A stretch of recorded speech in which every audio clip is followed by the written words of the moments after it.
Hi, this is Tutor Nick P, and this is verb phrase 292. The verb phrase today is to write off, and we got 5 uses and 5 meanings today. Okay, somebody wants a screenshot, do it now. Let's get right to it. So here's the first one. To consider somebody or something to be worthless or not good enough or a failure. All right, let's look at the first example. The boss tried to give John a lot of training and a number of chances, but he decided to write him off as a waste of time and let him go. So maybe he gave him many chances, then finally just said, forget it.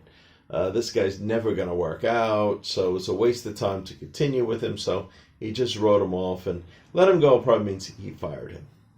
So let's look at number 2. To send a message or letter to someone. So this is kind of the literal way that you can write off to somebody. My mom wrote off a letter of complaint to that company. So literally just wrote it and then sent it off, really.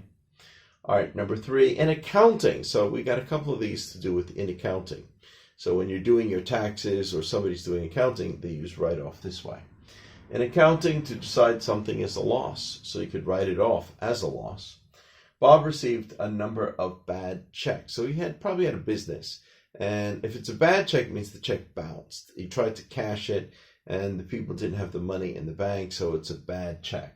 So Bob received a number of bad checks last year. He was able to collect on a few. So a few of them, he did get in touch with the people. They came and they paid the money.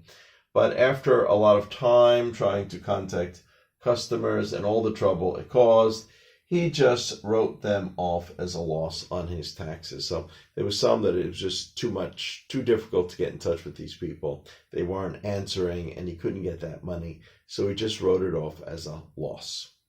Okay, let's read the next one. Number 4, to feel something is unimportant or to regard them that way. Let's look at this example. I wouldn't write off their threats as just empty threats.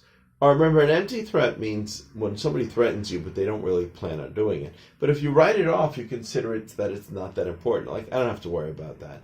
They don't really mean that. People make those threats all the time. They don't follow through with it. So you're writing off the threat. All right, so I wouldn't write off their threats as just empty threats. They felt cheated, and they are not going to take it lying down. So maybe they really want to do something. So somebody's warning them, you shouldn't just write them off. They may really do something. Number 5, in accounting, also a second one for accounting, recording something that was an asset, it was high value, as having no value and deducted from the taxes. So what could happen?